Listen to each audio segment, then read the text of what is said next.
नमस्कार दोस्तों। जैसा कि आप में से कुछ साथियों को पता होगा, कल विश्व पर्यावरण दिवस था और मैं अपने कुछ साथियों अखिलेश उनियाल, अरविंद सकलानी, गंभीर सिंह नेगी, शोभन सिंह मनवाल, इनके साथ हमारे टिहरी ज़िले के सकलाना क्षेत्र में पुजार गांव एक गांव है, वहाँ के निवासी जो अब स्वर्गीय हो गए हैं, स्वर्गीय विशेश्वर दत्त सकलानी जी, जिनको 1986 में तत्कालीन प्रधानमंत्री राजीव गांधी जी ने वृक्ष मित्र का पुरस्कार दिया था। तो उन्हीं विशेश्वर दत्त सकलानी जी के द्वारा उनके बड़े भाई, जो टिहरी राजशाही के खात्मे के आंदोलन के नायक थे, शहीद नागेंद्र दत्त सकलानी, उनकी स्मृति में 1994 में श्री सुंदरलाल बहुगुणा जी के हाथों से शिलान्यास करवा करके सकलाना, जिसको क्रांतिवीरों की धरती कहा जाता है, उस सकलाना क्षेत्र में जो उस समय बिल्कुल उजाड़ और रूखा सूखा था, वहाँ पर 84 से लेकर अपने जीवन पर्यंत 2 लाख से अधिक पेड़, वो भी बांज, बुरांस, भीमल, आड़ू, काफल, सहतूत, ऐसे चारा पत्ती के 2 लाख से अधिक वृक्ष न केवल रोपित किए बल्कि उनको पोषित करने का काम किया, उनको जीवित रख करके और एक बृहद जंगल बनाने का काम किया। कल वहाँ पर हम गए और वहाँ पर जो 1984 में पर्यावरणविद मैगसेसे से पुरस्कार प्राप्त श्री सुंदरलाल बहुगुणा जी ने जो उनका स्मारक बनाया था स्वर्गीय नागेंद्र दत्त सकलानी जी का, उस स्मारक पर उन दोनों विभूतियों को जाकर के हमने प्रणाम किया। उनको पुष्पांजलि अर्पित करने के बाद उनकी स्मृति में उस स्थान पर 2 रुद्राक्ष के पेड़ लगा कर आए और उनकी सुरक्षा की जिम्मेदारी वहाँ के जो वर्तमान प्रधान हैं श्री अरविंद सकलानी जी, उनको दे करके आए। हमारा मकसद वहाँ पर जाकर के ये देखने और समझने का था, दोनों महान विभूतियों को श्रद्धांजलि देने के साथ साथ, कि उस कठिन परिस्थिति में जब कुछ भी संसाधन नहीं थे, सरकारों की कोई मदद नहीं मिलती थी, एक व्यक्ति ने अपनी इच्छा शक्ति के बल पर, अपनी कर्म शक्ति के बल पर, अपनी मेहनत, अपने पसीने के बल पर वहाँ पर उस बंजर भूमि पर, उस उबड़ खाबड़ जगह पर बांज और बुरांस का और चारा पत्ती का, कुछ फलदार वृक्षों का एक ऐसा सुंदर जंगल अपने जीवन काल में तैयार करके दिखाया। तो उसके पीछे आखिर उनकी मंशा क्या थी? मैंने वहाँ के लोगों से बातचीत की, क्योंकि कल भी हमने वहाँ से फेसबुक लाइव किया था, लेकिन वो फेसबुक लाइव नेटवर्क की कनेक्टिविटी कमज़ोर होने के कारण सही तरीके से आप तक नहीं आ पाया। इसलिए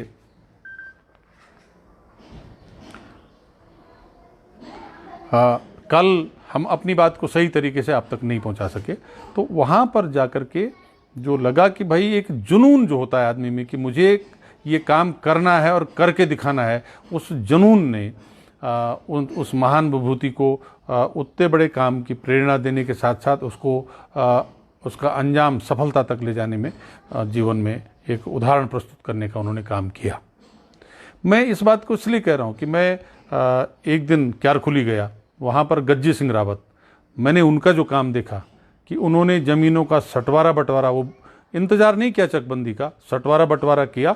सटवारा बंटवारा करने के बाद 80 बीघा ज़मीन, उबड़ खाबड़ ज़मीन, पथरीली ज़मीन, ढालदार ज़मीन, छोटे छोटे कम चौड़ाई के खेत वाली ज़मीन, उस पर अपनी श्रम शक्ति के बल पर, अपनी इच्छा शक्ति के बल पर वहाँ पर एक बेहतर बागीचा तैयार करने का काम किया। वहाँ पर पानी की समस्या थी, उसका समाधान भी निकाला, सरकार से भी मदद ली, कभी बैंक से डिफ़ॉल्टर नहीं हुए और एक अच्छे उन्नत कृषक के रूप में अपने को स्थापित किया, कुछ पुरस्कार भी प्राप्त किए। मैं एक दिन सत्यप्रकाश नौटियाल जी के पास गया, जो गांव से निकल करके पढ़ करके निकले और आज देहरादून में 1 करोड़ का सालाना टर्नओवर उनका है। तो ये 2 लोग तो व्यावसायिक इन्होंने काम किया। स्वर्गीय विश्वेश्वर दत्त सकलानी जी ने व्यावसायिक काम नहीं किया, लेकिन लोगों के लिए उदाहरण प्रस्तुत करने का काम किया कि अगर ठान लो तो लक्ष्य हासिल किया जा सकता है। और क्योंकि हमारे राज्य के जो बेरोजगार नौजवान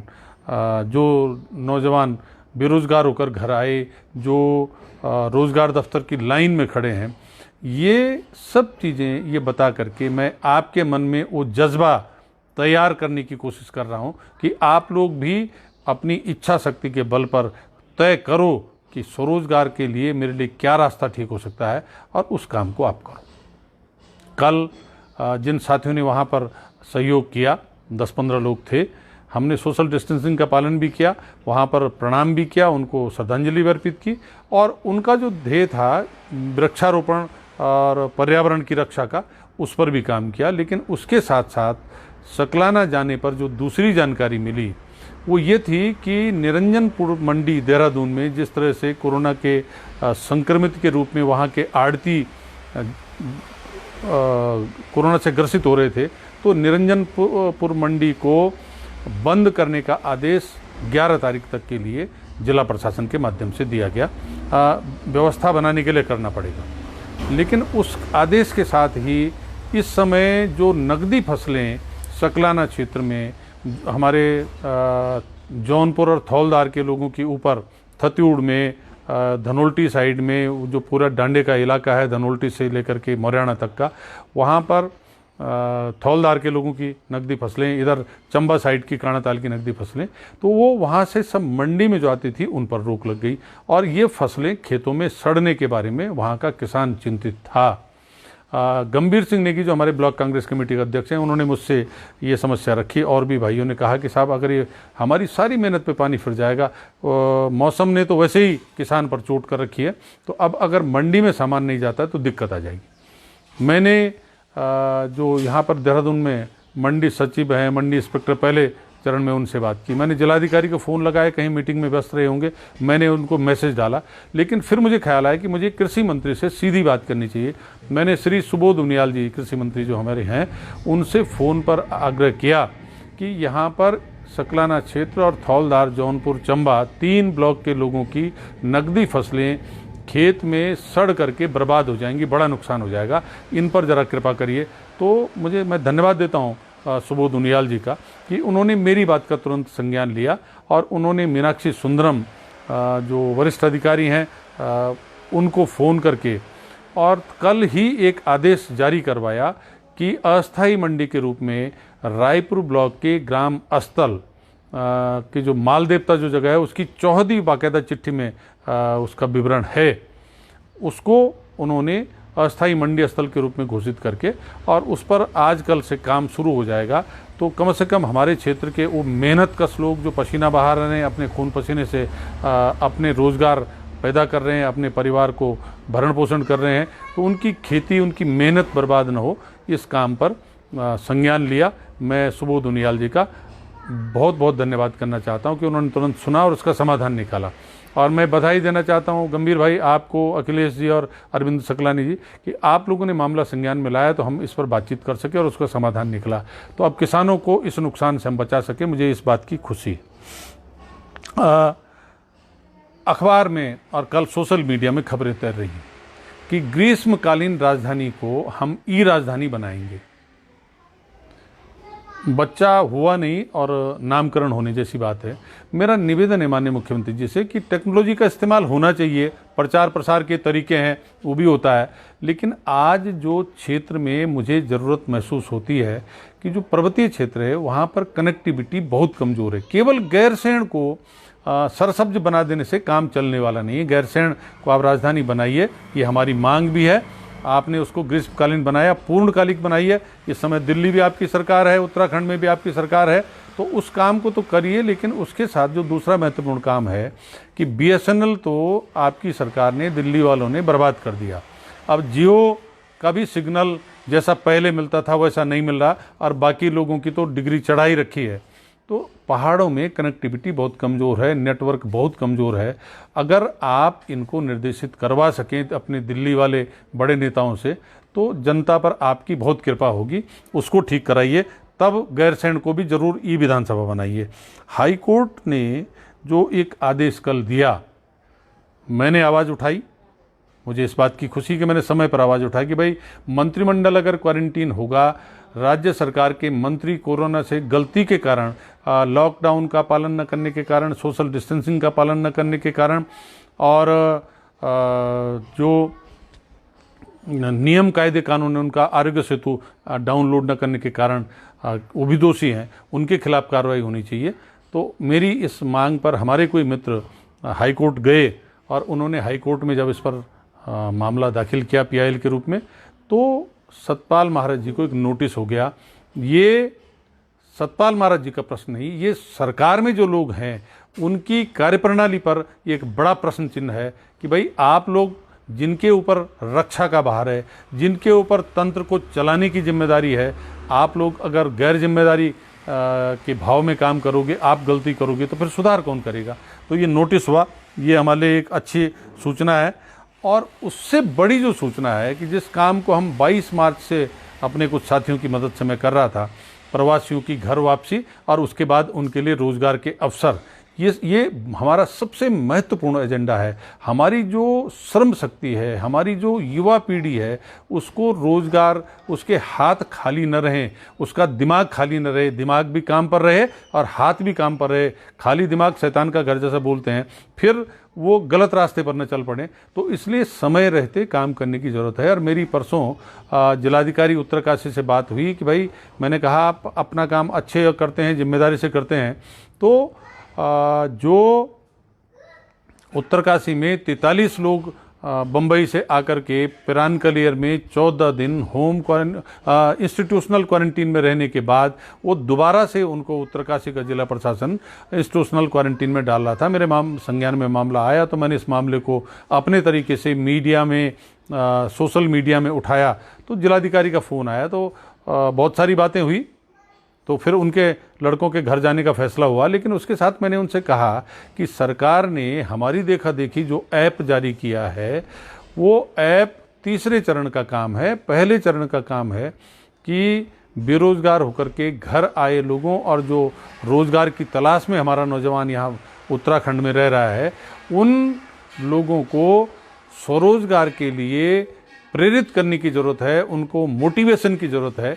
पहले चरण का काम अगर 1-2 महीने तक ये होना चाहिए कि भाई आप स्वरोजगार के लिए तैयार हो जाओ। नौकरी मिलने वाली नहीं है, सरकारी नहीं, गैर सरकारी नहीं, प्राइवेट नहीं, टेम्पररी नहीं, अस्थाई नहीं। ये उनको बताना पड़ेगा।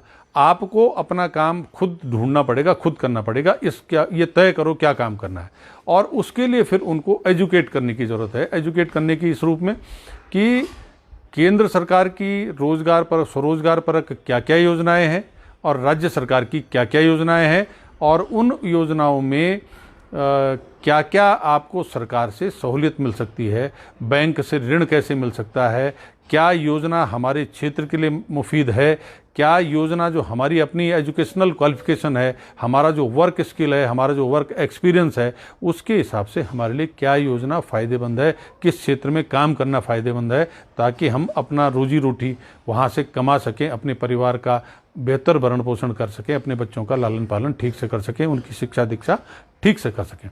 तो ये जानने के लिए उनको एजुकेट करने की, उनको प्रशिक्षित करने की ज़रूरत है। वर्कशॉप लगा करके, सेमिनार करके, विषय विशेषज्ञों को ला करके, विभागीय जो अधिकारी हैं जो अच्छा समझ रखते हैं, चीज़ों को अच्छा से समझा सकते हैं, उनको ला करके उनको इन चीज़ों पर जानकारी देने की ज़रूरत है। और ये 2 काम जब हो जाएंगे, तब आदमी अपने लिए सही व्यवसाय का चयन करेगा और तब जो है उसको बैंक की तरफ भेजना सही रहेगा। तो ये मैं जो हमारे बेरोजगार भाई उनको भी कह रहा हूँ, मैं सरकार को भी कह रहा हूँ और मैं अधिकारियों को कह रहा हूँ। तो जिलाधिकारी उत्तरकाशी से बात हुई, उसी बात को मैंने आपको शेयर किया। और सुप्रीम कोर्ट ने जो आदेश दिया जिसका मैं जिक्र कर रहा था, वो ये है कि उन्होंने केंद्र सरकार और राज्य की सरकारों को कहा कि जो प्रवासी अभी तक दूसरे राज्य से वापस अपने राज्य में, अपने घर में नहीं आ पाए हैं, उनको हर दशा में 15 दिन के अंदर सरकार इंश्योर करे कि वो घर पहुँचे, पहली बात। और दूसरी बात है कि वो घर पहुंच करके अपने राज्य में उनके लिए राज्य सरकार रोज़गार के अवसर पैदा करे, उनका रोज़गार उपलब्ध कराए।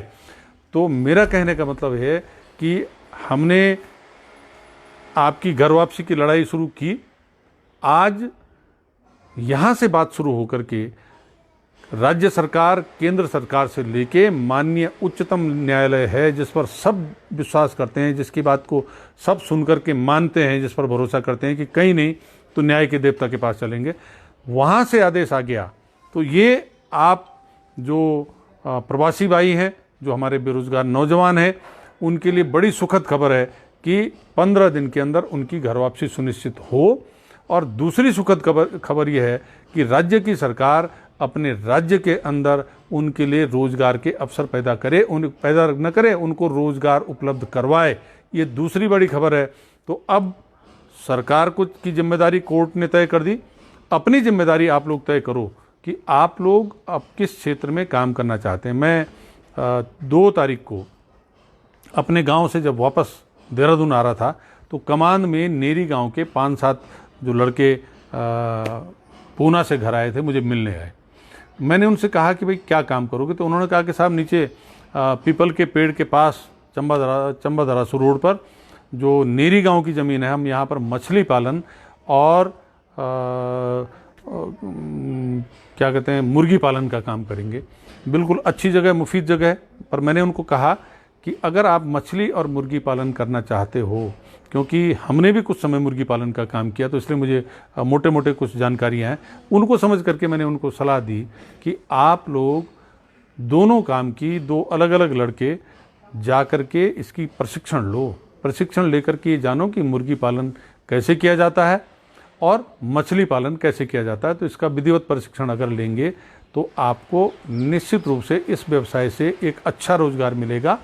और वहाँ पर जो उसकी मार्केटिंग के लिए वो जगह बहुत बढ़िया है, वहाँ पर पानी है, वहाँ पर बिजली है और वहाँ पर उनकी अपनी ज़मीन है, जिस ज़मीन का किराया नहीं देना पड़ेगा। तो एक अच्छी जगह साबित हो सकती है। ऐसे ही जो मेरे दूसरे साथियों अलग अलग तरीके से अपने लिए काम चुने और स्वरोजगार का रास्ता अपनाए। आज की बात इतना ही, कल फिर मुलाकात करेंगे।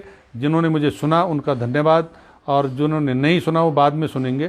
तो मेरी बात पर मनन करने के बाद जहाँ पर मेरी बात में कहीं कमी हो, गलती हो, तो मुझे सुझाव अवश्य भेजें। आप सबके अच्छे सुझाव का स्वागत है।